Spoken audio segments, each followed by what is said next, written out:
नमस्कार, SP9 मराठीमध्ये आपलं पुन्हा एकदा स्वागत. तर पाहुयात आजची विशेष बातमी. एकीकडे कोल्हापूर शहरात तीव्र पाणी टंचाईमुळे नागरिकांना पाण्यासाठी धावपळ करावी लागत आहे, तर दुसरीकडे मंगळवार पेठेत पाण्याचा खजिना परिसरातील पाण्याची टाकी ओसंडून वाहत असल्याचा प्रकार समोर आला आहे. तर पाहुयात आजची सविस्तर बातमी. या घटनेमुळे महापालिकेच्या पाणीपुरवठा विभागाच्या गलथान, ढिसाळ आणि बेफिकर कारभारावर प्रश्नचिन्ह निर्माण झाले आहे.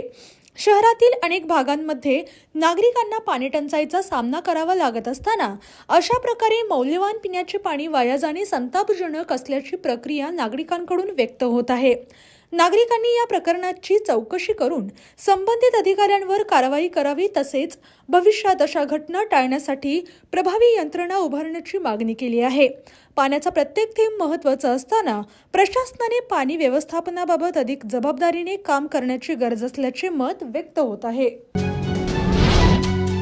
चंद्रपूर येथे वस्तू व सेवा कर विभागाच्या नव्या 4 मजली इमारतीचे लोकार्पण राज्याचे आदिवासी विकास मंत्री तथा पालकमंत्री अशोक उईके यांच्या हस्ते झाले. यावेळी वित्त राज्यमंत्री आशिष जयस्वाल प्रमुख उपस्थित होते. तर पाहुयात आजची सविस्तर बातमी. यावेळी पालकमंत्री डॉक्टर उईके यांनी 1 जुलै 2027 पासून लागू झालेल्या GST मुळे देशाच्या अर्थव्यवस्थेला चालना मिळाल्याचे सांगितले. तर राज्यमंत्री जयस्वाल यांनी चंद्रपूरचा देश आणि महाराष्ट्राच्या आर्थिक विकासातील वाटा महत्त्वाचा असल्याचे नमूद केले. सुमारे 29.99 कोटी रुपये खर्चून उभारण्यात आलेली ही इमारत चंद्रपूर विभागाचे मुख्यालय असून त्या अंतर्गत चंद्रपूर, वर्धा आणि गडचिरोली जिल्ह्याचा समावेश आहे. आर्थिक वर्ष 2025-26 मध्ये विभागाने सुमारे 1450 कोटी रुपयांचा GST महसूल जमा करत 122% उद्दिष्टपूर्ती केली आहे. 21 जून रोजी साजऱ्या होणाऱ्या आंतरराष्ट्रीय योग दिन 2026 निमित्त आज कोलकात्यातील नब्बन्ना सभागृहात पत्रकार परिषद आयोजित करण्यात आली. यावेळी केंद्रीय आयुष राज्यमंत्री प्रतापराव जाधव आणि पश्चिम बंगालचे मुख्यमंत्री सुवेंदू अधिकारी यांनी योग दिनाच्या तयारीची माहिती दिली. तर पाहुयात आजची सविस्तर बातमी. यंदाचा आंतरराष्ट्रीय योग दिन योगा फॉर हेल्दी एजिंग या संकल्पनेवर आधारित असून मुख्य कार्यक्रम 21 जून रोजी कोलकात्यातील रेड रोड येथे होणार आहे. 19 ते 21 जून दरम्यान पश्चिम बंगालमध्ये विविध कार्यक्रमांचे आयोजन करण्यात आले आहे. या योग संगम, हुगळी नदी किनारी सामूहिक योग, रन फॉर योगा, योग विषयावरील ड्रोन शो, सांस्कृतिक कार्यक्रम तसेच जनजागृती उपक्रमांचा समावेश आहे. या पत्रकार परिषदेला पश्चिम बंगालचे आरोग्यमंत्री शरद मुखोपाध्याय, राज्याचे मुख्य सचिव डॉक्टर मनोज कुमार अग्रवाल तसेच आयुष मंत्रालयाचे सचिव वैद्य राजेश कोटेचा उपस्थित होते. यावेळी नागरिकांनी मोठ्या संख्येने योग दिनाच्या कार्यक्रमात सहभागी होऊन निरोगी जीवनशैलीचा संदेश समाजापर्यंत पोहोचवावा असे आवाहन करण्यात आले. मुख्यमंत्री देवेंद्र फडणवीस यांच्या अध्यक्षतेखाली वर्षा निवासस्थान येथे संसदीय संकुल विकास परियोजनेसंदर्भात महत्त्वपूर्ण बैठक पार पडली. यावेळी हेमंत सवारा, गजानन धांगे, भारती पवार, हेना गवित तसेच वरिष्ठ अधिकारी उपस्थित होते. तर पाहुयात आजची सविस्तर बातमी. मुख्यमंत्री फडणवीस यांनी सांगितले की योजक संस्थेच्या सहयोगाने 7 राज्यात राबवण्यात येणाऱ्या संसदीय संकुल विकास परियोजनेला महाराष्ट्रात विशेषतः आदिवासी व दुर्गम भागात चांगला प्रतिसाद मिळत आहे. त्यामुळे या उपक्रमांचा विस्तार आता विधानसभा क्षेत्रापर्यंत करण्यात येणार आहे. ग्रामीण भागात शाश्वत उपजीविकेच्या संधी निर्माण करणे, रोजगार उपलब्ध करून स्थलांतर रोखणे आणि शासनाच्या विविध योजनांची प्रभावी अंमलबजावणी करण्यासाठी हा विस्तार महत्त्वाचा ठरेल असे त्यांनी नमूद केले. तसेच प्रधानमंत्री सूर्यघर योजना, शेती सिंचन, रोजगार निर्मिती, कौशल्य विकास आणि जीवनमान उंचावणाऱ्या विविध योजनांचा लाभ प्रत्येक कुटुंबापर्यंत पोहोचवण्यासाठी विशेष प्रयत्न करण्याचे निर्देश त्यांनी दिले. प्रत्येक विधानसभा क्षेत्रातील 10 ते 20 गावांचा समूह तयार करून महिलांचे सक्षमीकरण, वृक्ष लागवड, जलसंधारण, नैसर्गिक संसाधनांचे संवर्धन तसेच युवकांसाठी कौशल्य विकास आणि बाजारपेठ उपलब्ध करून देण्यावर भर दिला जाणार आहे. विविध विभागांमध्ये समन्वय साधण्यासाठी नोडल अधिकाऱ्यांची नियुक्तीही करण्यात येणार असल्याचे मुख्यमंत्री फडणवीस यांनी स्पष्ट केले. देशाचे केंद्रीय गृहमंत्री व सहकार मंत्री अमित शहा यांच्या प्रस्तावित इचलकरंजी दौऱ्याच्या पार्श्वभूमीवर त्यांच्या उपस्थितीत होणाऱ्या विविध उद्घाटन समारंभ आणि भव्य जाहीर सभेच्या नियोजनासाठी आज केएटीपी ग्राउंड येथे पूर्वतयारीची पाहणी करण्यात आली. तर पाहूयात आजची सविस्तर बातमी. या पाहणीत माजी मंत्री प्रकाश आवाडे, सौ मौसमी आवाडे, जिल्हा परिषद सदस्य सौ सानिका आवाडे यड्रावकर यांच्यासह संबंधितांनी सभास्थळांची पाहणी केली. यावेळी सभास्थळावरील प्रवेश व निर्गमन व्यवस्था, वाहनतळ, सुरक्षा व्यवस्था, नागरिकांसाठी आवश्यक सुविधा तसेच कार्यक्रमाच्या एकूण नियोजनाची सविस्तर आढावा घेतला. कार्यक्रम सुरळीत, सुरक्षित आणि शिस्तबद्ध वातावरणात पार पडावा यासाठी संबंधित अधिकारी व कार्यकर्त्यांना आवश्यक सूचना देण्यात आल्या. यावेळी बोलताना अमित शहा यांच्या उपस्थितीत होणारे उद्घाटन समारंभ आणि भव्य जाहीर सभा ऐतिहासिक ठरणार असून त्यासाठी सर्व स्तरावर जय्यत तयारी सुरू असल्याचे सांगण्यात आले. या प्रसंगी प्रमुख पदाधिकारी, कार्यकर्ते आणि संबंधित अधिकारी उपस्थित होते.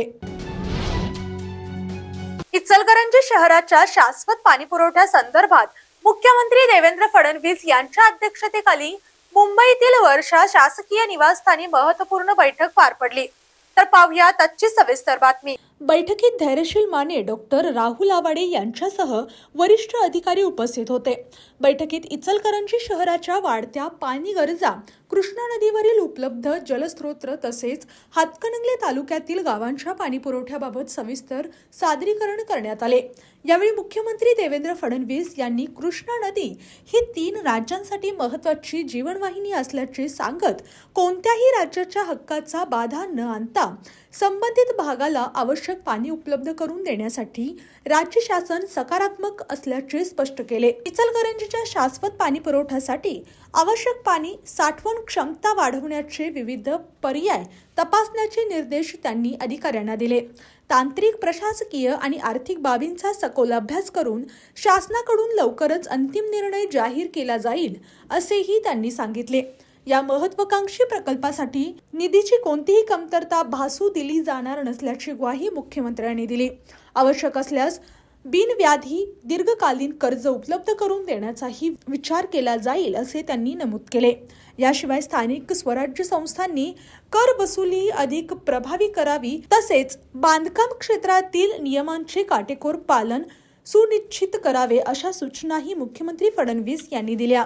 बैठकीस महापौर, उपमहापौर, जलसंपदा विभागाचे प्रधान सचिव, महाराष्ट्र जीवन प्राधिकरणाचे वरिष्ठ अधिकारी, इचलकरंजी महानगरपालिकेचे आयुक्त तसेच संबंधित विभागाचे अधिकारी उपलब्ध होते. वडगाव नगर परिषद आरोग्य विभागाच्या वतीने आज महालदार सामुदायिक शौचालय परिसराची स्वच्छता करण्याच्या अनुषंगाने प्रत्यक्ष पाहणी करण्यात आली. तर पाहूयात आजची सविस्तर बातमी.